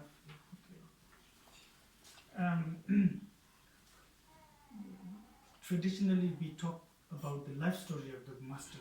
Thường thường thì mình sẽ nói về lịch sử của cái vị tác giả. Do you know Shantideva? Mọi người có biết ngài Từ Thiên không? Tithien, you said? Từ Thiên. Tithien. Okay. You know? Oh, that's good. He was an Indian prince like Shakyamuni. Ngài là một thái tử của Ấn Độ giống như Đức Phật vậy. At a very young age, very humble, honest. Ở tuổi trẻ, ngài rất là khiêm cung và thành thật. And he met a yogi, a master, Và ngài gặp một vị yogi from whom he received teachings of Manjushri. và từ vị Du Khi đó ngài được học giáo pháp, thọ giáo pháp của Đức Văn Thù Sư Lợi. Manjushri is one of the main students of Buddha. Văn Thù Sư Lợi là một trong những vị đệ tử chính của Đức Phật. Like Kshitigarbha, you know Kshitigarbha, giống the như temple. ngài Địa Tạng. I went to your temple. Yeah. Hôm qua thầy có ghé chùa của nó. Same Manjushri. So, at the age of 13, he practiced Manjushri, he think about Manjushri, he meditate, and Ở tuổi 13 thì ngài Tịch Thiên hành pháp của ngài Văn Thù, lúc nào cũng nghĩ tưởng đến ngài Văn Thù. like this. Then his father, the king, died, Và sau đó thì vua cha mất, and it was his time to become the king. và đến lúc ngài phải trở thành vua. But that night, Vào đêm đó he had a dream ngài mơ thấy where on the king's throne, Manjushri is sitting, trên trên ngai vàng là ngài Văn Thù ngồi, and Manjushri says, you are my student, I'm your teacher. A student and a teacher sitting on the same seat is not proper. Ngài Văn Thù nói với ngài đó là ngươi là đệ tử ta, ta là thầy của ngươi. Thầy và trò hai người cùng ngồi một ghế thì nó không có đúng. He woke up Và and ngài tỉnh he understood và ngài hiểu that Manjushri is saying, do not be a king. hiểu được ngài Văn Thù nói với ngài là không có nên trở thành vua, So he ran away. cho nên ngài bỏ trốn. He goes to Nalanda. Ngài bỏ trốn đến Nalanda. Nalanda is a university, Nalanda là tu viện, Buddhist university. tu viện Phật giáo. He goes there, he becomes a monk, Ngài đến đó thì ngài trở thành một tu sĩ, and the abbot give him name Shantideva. và ngài trụ trì ở Nalanda cho tên pháp danh ngài là Santideva và Tịch Thiên. Shantideva. Now, he receives teachings from Manjushri every day. Cho nên lúc này thì ngài nhận sự hướng dẫn dạy dỗ của Đức Văn Thù mỗi ngày. In his meditation, in his dream, all the time. Khi mà hành thiền hay là ngay cả trong giấc mơ, lúc nào cũng được sự dạy dỗ của ngài Văn Thù. But outwardly, when people look at him, he doesn't meditate, he doesn't listen to teaching, he only sleep, he only eat, he only goes to toilet. Và cái thể hiện bên ngoài á, thì ngài chỉ là không có học, không có tu, chỉ có ăn uống, đi vệ sinh, ngủ nghỉ. So nobody like him Cho nên không có ai thích ngài á. because they think he's very lazy. Tại mọi người nghĩ ngài rất là làm biếng. All the monks are working outside and he's sleeping. Tất cả tu sĩ làm việc bên ngoài, còn ngài thì ngủ. He comes when it's time for lunch. Ngài chỉ tới khi nào có tới giờ ăn, ngài tới. Only the abbot know that he's a very special person. Chỉ có vị trụ trì mới biết được ngài là người rất là đặc biệt. So this prince now who's a monk, Bây giờ thì cái vị thái tử bây giờ đã trở thành tu sĩ. very lazy monk. Tu sĩ rất là biếng. He's always meditating in his mind. Lúc nào ngài cũng thiền quán trong tâm ngài. You understand? And in his meditation, he become a very high bodhisattva. trong thiền quán đó ngài trở thành một vị Bồ Tát rất là cao. But still outwardly he's so bad. Nhưng mà bên So- ngoài á thì ngài rất là tệ. So the monks want to kick him out. Cho nên các vị tu sĩ muốn đuổi ngài ra khỏi tu viện. You know, because they think he only come here to eat. Tại vì các vị tu sĩ nghĩ là ngài chỉ đến đó để ăn. So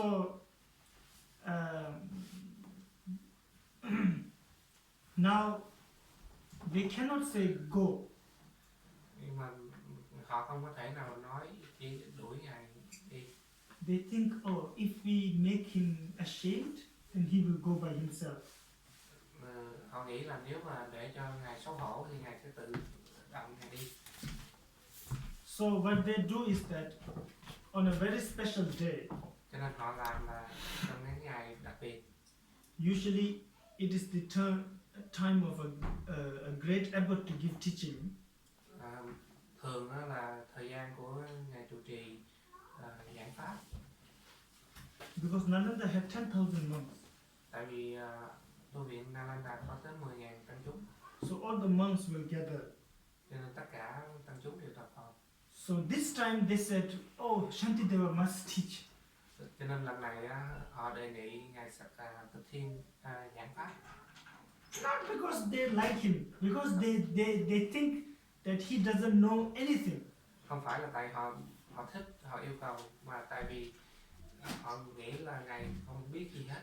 So if he tried to say something and it is very stupid, people will laugh and he will be ashamed and he will go.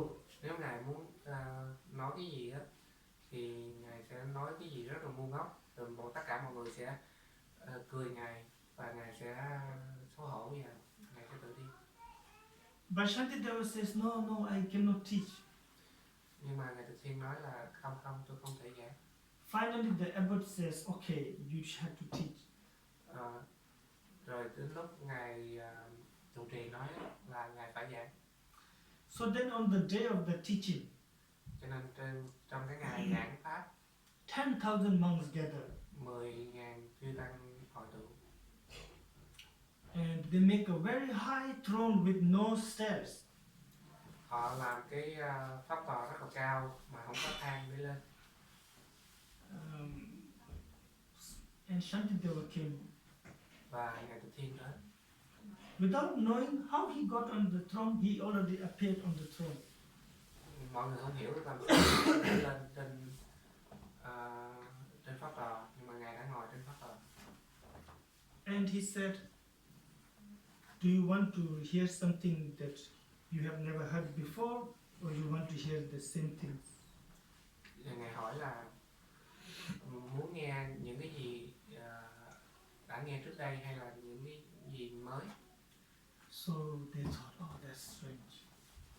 Rồi mọi người nghĩ này hơi lạ. So they said, please teach us something that we never heard before. Hãy giảng những cái gì chúng tôi chưa nghe qua. So then this teaching, he started giving just like that. Cho nên bài giảng được giảng dạy một cách như vậy. When he speak, people started seeing Manjushri on his head. Khi mà ngài bắt đầu nói thì tất cả mọi người thấy cái phong thù trên đỉnh đầu của ngài. Manjushri Bodhisattva. And around the 9th chapter, Khoảng chương 9, when he teaches about emptiness, khi mà ngài giảng về tánh không, this is like Harry Potter now. thì giống như Harry Potter vậy. His body starts levitating, Thì thân ngài bắt đầu nó bay lên từ từ. higher, higher, higher. Cao, He's speaking. cao. Thì giảng. After a while, around the 10th chapter, around the end of 9th chapter, they cannot see him. They can only hear his voice. Thì sau một khoảng gần cuối của chương 9 thì người ta không thể thấy ngài nữa, người ta chỉ nghe được tiếng của ngài. Then the 10th chapter finished, he's gone. Khi mà xong chương 10 thì ngài biến mất. Now, 10,000 monks have heard that. Cho nên bây giờ là 10.000 tăng chúng nó nghe được nó. Many of them had written it down while he was speaking. Và có rất là nhiều vị đã viết xuống khi mà ngài nói. Such was the master Shantideva. Ngài là một bậc thầy. This was not like a ordinary writer who sit under a tree with a pen in their mouth and now what do I write? And then write, not like that. You understand? Ngài không phải là một cái người tác giả bình thường cầm viết cái bút, giấy bút, ngồi viết cây ở đỉnh núi rồi suy nghĩ ngẫm nghĩ mình nên viết cái gì. It's really coming from his practice. Đây là đến từ sự tu tập của ngài. After 6 months, they find him sitting under a tree. Sau 6 tháng người ta thấy ngài ngồi dưới gốc cây. So the monk says, please come back to Và các vị tu sĩ nói thỉnh ngài về Nalanda. He said, no. Ngài nói không. So then from then on, he started traveling like sometimes like a beggar, sometimes like a crazy man, sometimes, like that, everywhere. All over India he goes. Ngài bắt đầu đi du hóa ở Ấn Độ, khắp Ấn Độ. Có nhiều lúc ngài đi giống như là một hành khách, có nhiều lúc đi giống như một người khùng. Giving teaching, blessing people. Giảng pháp và ban phước cho mọi người. So nobody knows how he died. Không ai biết ngài tịch như thế nào. We have many teaching coming from this master. Mình có rất nhiều bài giảng từ ngài. Of course, Buddha taught the practice of Bodhisattva in the sutras a lot. Đương nhiên Đức Phật giảng rất là nhiều cái cách pháp cho Bồ Tát ở trong kinh điển, kinh tạng. But it's very vast. Nhưng mà nó rất là rộng lớn. 30-40 volumes. 30-40 chương. Difficult for us to understand it all. Nó khó cho mình để hiểu hết tất cả. But something like this, it is the condensed meaning of all the teaching of Buddha. Thì bộ luận này là cái đúc kết của toàn tất cả giáo pháp của Đức Phật. So it would be good if you could study this. Nó rất là tốt nếu mà mình có thể học nó. Think, contemplate. Và mình quán chiếu. Meditate. Yes. It will not dilute your tradition. Và nó sẽ không có bị hòa tan vào trong truyền thống mình. This is not a Tibetan Buddhism. Cái này không phải là Phật giáo Tây Tạng. Indian. Của Ấn Độ. This is my master tell me too. Thầy tôi cũng nói như vậy. We have to talk about Indian Buddhism. Mình phải giảng về Phật giáo Ấn Độ. That's the original. Đó là nguyên thủy. Our source. Đó là nguồn gốc của mình. You know, we all come from. All of our tradition come from India. Tất cả truyền thống đều đến từ Ấn Độ. We have to understand what the Indian masters say first. Mình phải hiểu được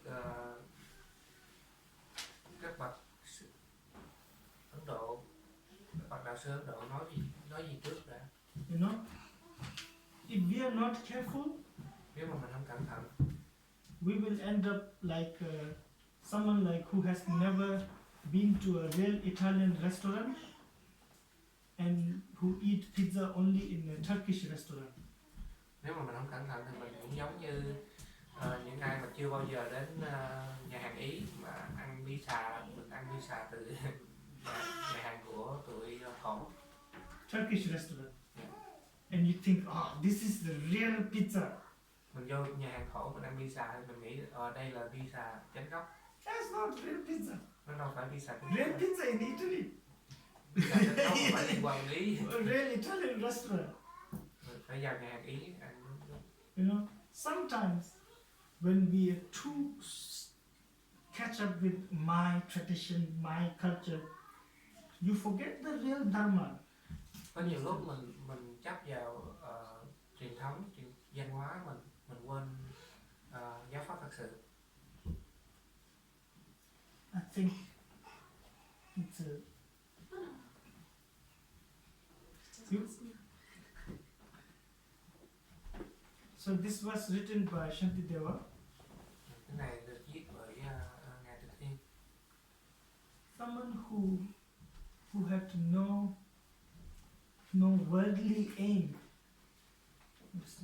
He have no word. Worldly aim, like to become famous, to amass wealth. Là ngài Từ Thiên là người mà không có mục tiêu thế gian, Who was really free. rất là tự do. Remember, I said, look into yourself. Nhớ là khi mình phải nói là mình phải nhìn vào trong tâm mình. Do that sometimes. Hãy làm điều đó đôi lúc.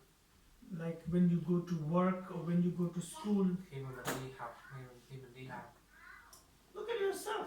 mình hãy nhìn How many things that you do to impress others, có bao nhiêu việc mình làm để so that you will not lose face. impress, I forgot it. Để cho người khác chú ý. You know? Okay. It's a lot. Mình And làm it's rất là very nhiều tiring và nó rất là mệt mỏi. to be always be careful. Oh, if I Lúc nào don't do, mình if I phải do cẩn this, you understand? If I do this, he will say something, or if I do this, she will think Nếu mà something. mình làm thế này thì người ta sẽ nói như vậy, người kia sẽ nói như vậy. Shantideva doesn't have. Ngài Từ Thiên thì không có vấn đề đó. You understand? He's only how to tame my mind, how to help others, how to teach Buddha Dharma. That's all. Ngài chỉ có là làm sao để điều phục tâm mình, làm sao để giúp đỡ mọi người và làm sao để lên đến đó, Yeah. để học pháp. Sometimes he, in order to teach some people, for example, there were 500 Hindu practitioners who never cut their hair, so their hair is long, you understand? And they do whatever practice. So Shantideva look at them and says, oh, I have to teach them. So then he goes and he also become like them. He acts like them, you understand? And he becomes their leader. Có nhiều lúc ngài thiên giảng muốn dạy á, thì có 500 vị bà la môn, họ để tóc dài rồi họ làm những cái, thì ngài cũng bắt chước theo họ, ngài ngồi tư thế như họ để tóc để rồi ngài trở thành là thủ lĩnh của họ. You understand? Because he understands, oh, these people are torturing their body. If by torturing the body you cannot change the mind. Ngài hiểu được đó là bọn họ đang hành xác họ, mà nếu mà mình hành xác thì mình không có thể điều phục tâm được. Sometimes when there is a very bad king, Có đôi lúc có vị vua rất là xấu, Shantideva wants to transform this king now. thì ngài muốn chuyển hóa vị vua đó, Because he knows if I transform the king, I transform the country. nếu mà ngài hiểu được nếu mà ngài chuyển hóa được vị vua đó thì ngài chuyển hóa được luôn cả quốc gia đó. So he became the bodyguard of the king. Cho nên ngài trở thành lính gác của vua. It's in the his life story. You read? Nó nằm ở trong cuộc đời của ngài Từ Thiên. You know? Then he give, after a while he give teaching to the king, and then goodbye he's gone. Sau một thời gian thì bắt đầu ngài giảng dạy cho vua và ngài biến mất. It's a really good example to look up to. nó là một cái tấm gương để mà mình học hỏi xem. Of course we have to work. Đương nhiên là mình phải làm việc, We have to study. mình phải học, We have to look beautiful. mình phải nhìn cho nó đẹp đẽ, We have to wear nice clothes. mình phải mặc quần áo Eat, eat good food if you want. ăn những thức ăn ngon nếu mình muốn. Have nice, house, Nhà car. đẹp, That's not the Yeah. problem. đó không phải là vấn đề. The problem is when you think this will always be there. All of this. Whatever I said. Nó không phải là vấn đề, mà vấn đề á là mình nếu khi nào mà mình nghĩ là tất cả mọi thứ đó nó phải tồn tại đó. If you, in your mind, if you keep, for example, you're driving a nice car. It's a very nice car. But while driving, you think, oh, this is samsara. This is useless. You understand? Nếu If mà I trong die tâm- tomorrow, oh, someone else will get the car. It's useless. If you think like that, that's good. Nếu mà trong tâm mình nghĩ khi mà mình lái xe á, mình lái chiếc xe rất là tốt, mà mình nghĩ là đây là cõi sinh tử luân hồi, nó tất cả mọi thứ đều vô dụng. Nếu mà ngày mai mình chết thì người khác sẽ có xe này. Nếu mà mình nghĩ như vậy thì nó rất là tốt. If you go to a nice restaurant, and eat very expensive food with, I don't even know how to use those. In the restaurant, they give you like 5, 6, 7 different spoons. So you eat it. Buddhism doesn't say don't do that. It says when you're doing it, you understand this is all meaningless. Hay là mình đi vào nhà hàng mình ăn thức ăn rất là mất tiền, thì có đôi lúc thầy cũng không biết được là họ dọn ra tới 5-6 cái muỗng, không biết xài nó như thế nào. Trong Phật giáo á, không phải là nói là mình không được làm những cái đó, nhưng mà mình phải nhận thức được nó là vô dụng. People seem to think when we say, oh, you have to practice, they think, oh, this means, this means I shouldn't have any money. I should let go of everything like that. Mọi người nghĩ là khi mà mình hành trì á, thì mình không có tiền bạc và mình phải rời khỏi tất cả mọi thứ. That's not true. Nó không đúng. You don't need to let go of this. You need to let go of your attachment to this. Mình không có cần phải rời bỏ cái bàn, nhưng mà mình phải cần rời bỏ cái tâm chấp vô cái bàn. You know? Hiểu không? You should have friendship. Mình phải có tình bạn. Boyfriend, girlfriend, husband, wife. Bạn trai, bạn gái, vợ, chồng. But always Nhưng mà luôn think it has to end one day. Nó sẽ kết thúc ở một ngày nào đó. Either in this life or by death. Trong đời sống này hay là bởi cái sự chết á. Trong cuộc đời này lúc nào đó thì mình sẽ kết thúc cái mối quan hệ, hoặc là tới khi mình chết thì nó cũng tự động nó kết thúc mối quan hệ. And it's like that for everything. Và tất cả mọi thứ khác nó đều như vậy hết. I think I spoke very long now. Tôi nghĩ tôi đã nói hơi nhiều. If you have question, you can ask. Nếu mà có câu hỏi thì có thể hỏi. Maybe we get some Vietnamese food. Rồi xong mình có thể ăn. For you guys it's boring. Vietnamese food, I think for me it's very special. Mọi người chắc chán thức ăn Việt Nam rồi, nhưng mà đối với thầy nó rất là đặc biệt. Tibetan food's not good. Tibetan food nó không có thức ăn Tây Tạng nó không có ngon. Tibet, very far on the mountain, no vegetable. Tây Tạng Only núi meat, cao, milk. không có rau cải, chỉ có thịt và sữa. So we don't know how to cook. Cho nên không biết làm cách nào để nấu. You have any questions? Có câu hỏi? Yes. What are we supposed to call you? Like master or? No, Hỏi no, là master. Master sounds like Kung Fu master. mình phải xưng với thầy như thế nào? Dotruku is good. Tutuku.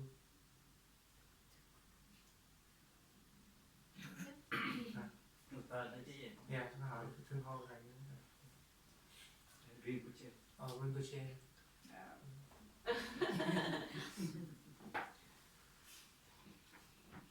Do you know about? You don't have to know anything about Tibetan tradition. You need, No. don't need to know. You can call me the Tibetan man. It's okay.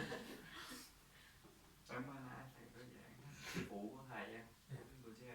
Riêng nói ngài á là phải mặc áo vest. Yeah.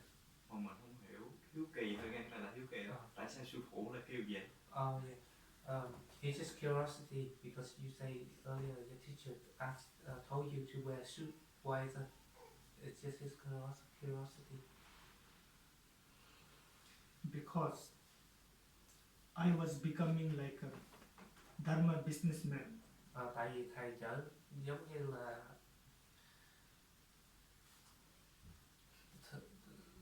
trong Phật giáo mà mình giống như là thương nhân vậy đó. I was thinking, you understand? Tại vì lúc đó thầy nghĩ If I go with a Tibetan Dharma robe, hat, nghĩ nếu mà thầy mặc đồ truyền thống Tây Tạng á, many foreigners will come to me. thì người Tây phương đến với thầy rất là nhiều. Thầy tính toán kiểu kinh tế đó. So he said, wear suit. Cho nên lúc đó sư phụ thầy nói là vậy mặc The foreigners don't like people wearing suit. nhưng mà thì người Tây phương họ không có thích các vị giảng sư mà mặc áo vest. I don't know, maybe he was playing a prank joke on me. Thầy cũng không hiểu nữa. Tại vì có thể là sư phụ chơi thầy. He could do that. Vì những lúc thầy cũng làm vậy. It's very special. Thì cái bộ mình thầy là mặc đồ này thôi, còn sư phụ thì cũng mặc đồ này tu. So only you wear like this, or your teacher is wearing monk robe? He's wearing, it's not a monk's robe, but it looks like monk's robe. Nó nói giống thôi, sư phụ giống như người tu thôi.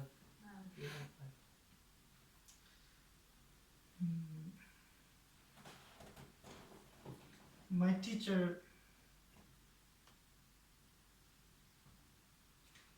we cannot talk about his qualities. Sư phụ tôi thì mình không thể nói về những cái điều tốt của thầy. My brain is very small. Cái não của tôi rất là nhỏ.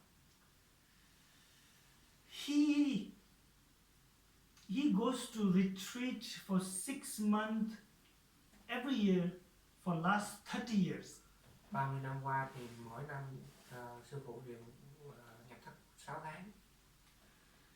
He have read when he was very small, like her.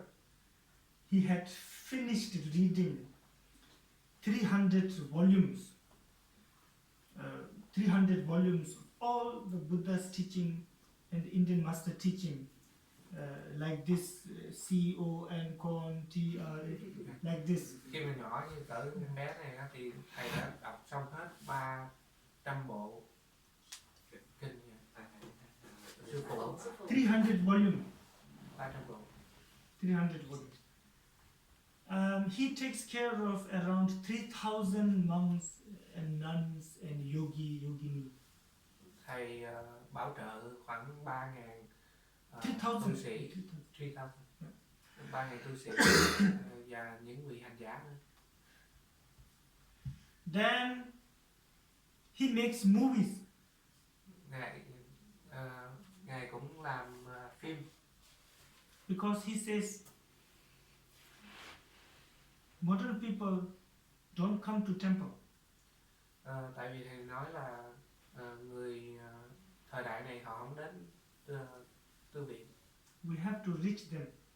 mình phải đến với họ. So he did that. Cho nên đó là lý do ngài làm phim. And he's very well-known director. Và ngài rất là nổi tiếng, một đạo diễn nổi tiếng. Then he goes to universities. He give them, I don't know how he get this money. He give them like, for example, Berkeley University and many of these big universities. He has also, he gives them millions of dollars and make them teach Buddhism in the university. Rồi ngài cũng đến trường đại học nổi tiếng á. Ngài đưa, thầy cũng không biết là ngài lấy tiền từ đâu, ngài đưa cho họ cả triệu để ép buộc họ giảng dạy Phật pháp ở trong trường đại học. These are few things he does. Đó là chỉ nhiều việc nhỏ ngài làm. He has big organizations that stops child trafficking in Cambodia. I don't know what he's doing. Ngài có cái tổ chức chặn bán trẻ em ở Campuchia. Thầy cũng không biết ngài làm gì. He gets up around 3, meditating 7, 8, 9. Ngài dậy lúc 3 giờ, mà thiền tới 7 giờ, 9 giờ. And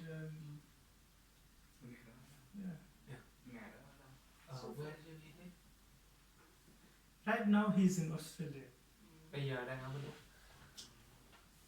We don't know where he lives. Mình không biết, Usually he lives in Bhutan and India. Thường ngài ở Bhutan. These days he is teaching more in China. Bây giờ thì thường ngài giảng cho bên Trung Quốc nhiều hơn.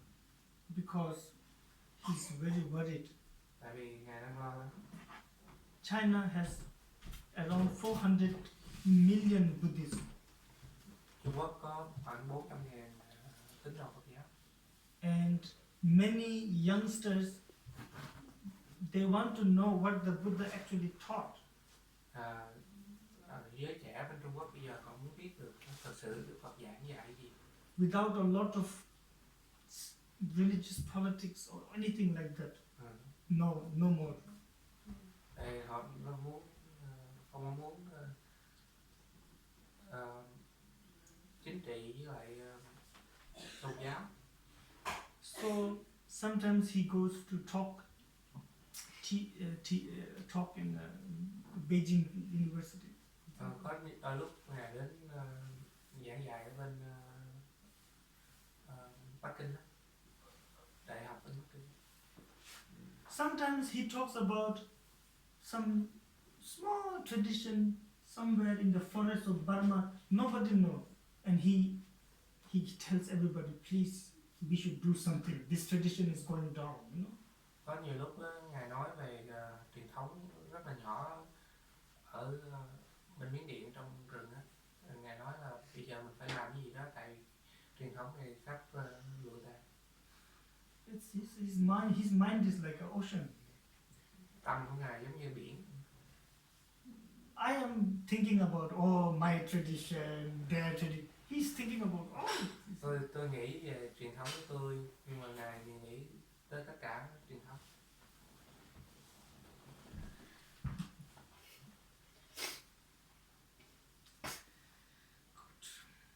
Any questions? Any more questions? Yes. I heard that Dalai Lama said that you were recognized as a reincarnation. Is that true? Oh, that's No, not the Dalai Lama. he's such a teacher. Well, he's like Dalai Lama. It's like a tradition. Nó hỏi là nó nghe được là thầy được ấn chứng bởi ngài Dalai Lama là tái sinh, phải không? Nhưng mà không phải. So my question is like, how was it to get recognized? Nó hỏi là được được ấn chứng như thế nào? I don't know. Thầy không biết. I was 17. Khi mà thầy 17 tuổi, I was in high school. thầy ở trong trường trung học, And some monks came to my house. và có vị tu sĩ đến nhà thầy. They say that I'm some sort of lama. Họ nói là thầy là một vị lama. There are some people who are real reincarnation, like Dalai Lama. Có những vị đó là tái sinh thực sự, giống như ngài Dalai Lama. Or Kamapa, Ngài Kamapa, my teacher. hay là sư phụ của tôi.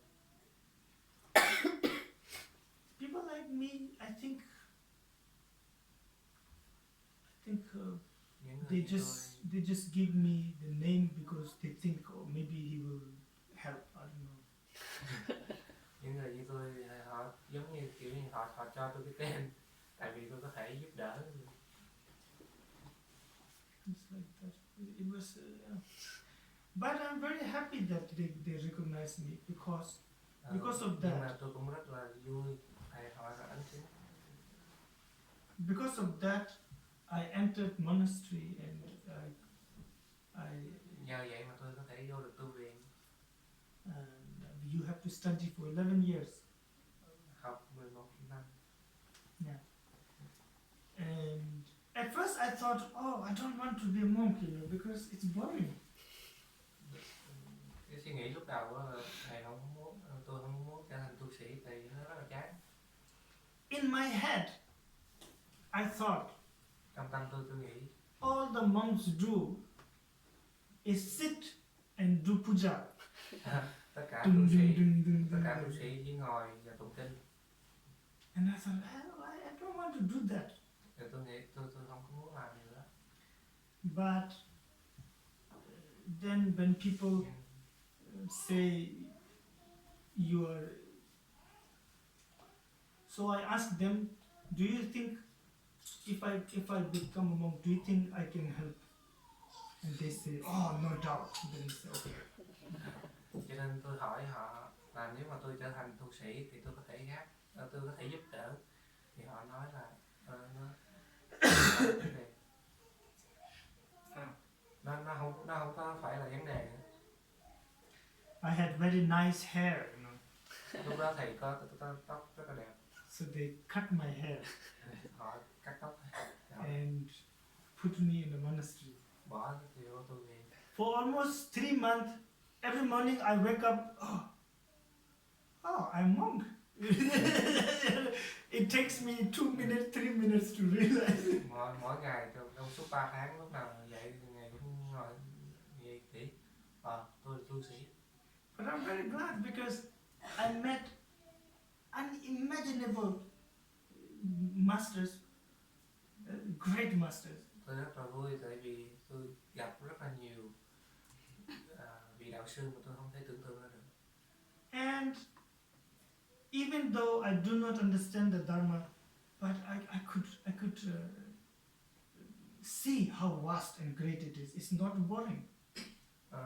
Ngay cả tôi cũng không có hiểu nhiều về Phật pháp, nhưng mà tôi có thể thấy được là nó rộng lớn như thế nào. When you understand Dharma, Khi mà mình hiểu Phật pháp,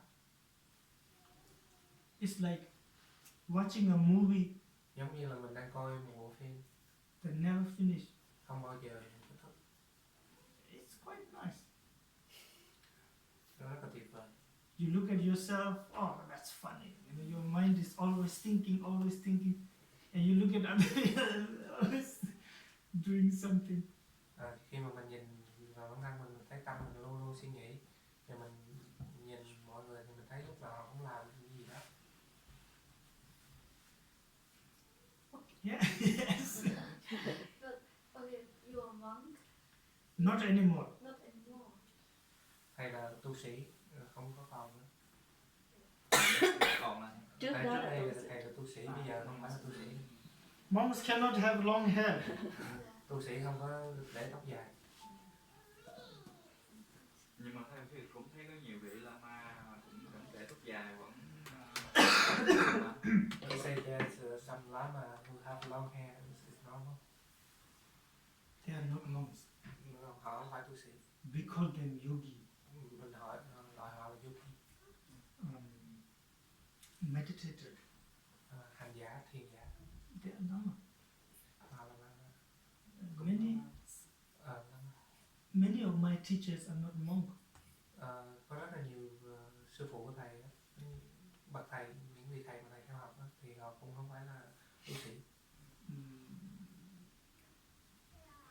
But hundreds thousands of monks and nuns come to receive teaching. Nhưng mà cả trăm cả ngàn người đến để mà nhận thọ pháp từ các vị.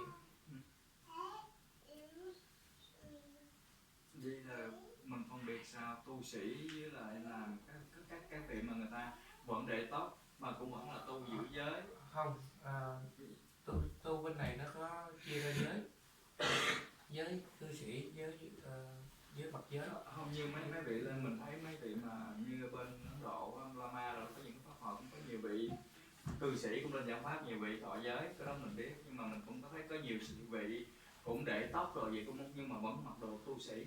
Không, đồ đó không phải tu sĩ, giống thôi à. Nếu mà đồ tu sĩ anh phải ngó dưới có phước tiền hay không? Because he says he saw a lot of with hair and then wear robe. But that's not It's not monk's robe, it's another yeah, robe. nó không phải là giống thôi chứ không phải tu sĩ, mình phải để ý kỹ. It's also a very old tradition. Tại vì truyền thống lâu đời. Mahayana masters in India, half were monk, half were not monk. Tại vì những vị đạo sư của đại thừa ở Ấn Độ á, là phân nửa half monk, Half monks, half not monk. phân nửa là tu sĩ, Many. phân nửa là không phải là tu sĩ ở Ấn Độ nha. In the Theravada, Còn ở you have to be a monk or tiểu a thừa nun. thì ở Theravada thì mình phải là tu sĩ hoặc là ni sĩ. Không, thấy cũng mấy vị Tây Tạng luôn, cũng có các vị cũng mặc đồ thì cũng vẫn giữ giới xuất gia luôn mà, nhưng mà cũng vẫn để tóc, mà có gì các vị Lama Tây Tạng rồi đó. He says, làm sao chắc chắn là anh biết giữ giới xuất gia? Thì mình thấy nó nói là giống như những người tu sĩ, mình thấy ăn mặc cũng giống. Mặc giống thôi, thì thầy nói đó là chỉ giống, nó giống thôi chứ nó không phải. What is the question? Cũng có các vị mà mình thấy mà như trên mạng mình thấy các vị mà cũng gặp ngài Đạt Lai Lạt Ma cũng vẫn để tóc rồi cái mặc đồ tu sĩ, các vị đó cũng là một cái Because he saw some of the still have hair and then wear monk robe. cái đó là tu sĩ. Have vow. Okay, yeah, that is also there. Very few. Cũng có nhiều vài vị. They have done 3 years, 6 years, 9 years retreat. Những vị đó là họ đã nhập thất 3 năm, 6 năm, 9 năm. When you are in retreat, you cannot cut your hair or nails. Tại vì khi mà mình nhập thất đó, mình không được cắt móng tay và cắt tóc. So some take a vow of staying in retreat for their whole life. Tại vì có những vị họ thể nguyện là họ cả đời họ đều nhập thất. Some take vow for never taking care of the hair. Rồi có những vị họ thể nguyện là họ không bao giờ để chăm chú tới tóc này. So they have long hair. Cho nên các vị có Thấy không những cái đó thì mình cũng Yeah, thắc so mắc, mình muốn hỏi. they put it like this. Chứ thật ra không có quan trọng bây giờ vấn đề hình thức bên ngoài. Nhưng mà This mình is, phải biết phân biệt thế nào muôn cò người thầy, người xuất gia người không xuất gia vậy thôi. Yeah. This is tantric stuff. Cái này là mặt bên mặt What is it? Black magic. Tibetan black magic. cái gì? Bùa ngải Tây Tạng á. Vietnamese people don't need. Vietnamese people need Vietnamese teaching and Indian teaching. Người Việt không cần bùa ngải Tây Tạng đó. Chỉ cần giáo pháp của Ấn Độ và những giáo pháp ở Việt Nam. Just joking. Thầy chỉ nói giỡn. Any other questions? Or Có câu hỏi nào khác? I think it's lunchtime. Should we dedicate? Yes. Mình hồi hướng Mình ha. hồi hướng. Dạ con đến ngày nguyện cho chúng sanh bước vào chiến đạo chiến thắng nghiêm chương vượt thoát trùng thế biển rộng luân hồi sinh lão bình tử nguyện cho bồ đề tâm nơi nào chưa phát triển sẽ nảy sinh lớn mạnh nơi nào đã phát triển sẽ tăng trưởng không ngừng không bao giờ thoái chuyển bao giờ không gian còn chúng sanh còn nguyện con còn ở lại xua tan khổ nạn cõi thế gian.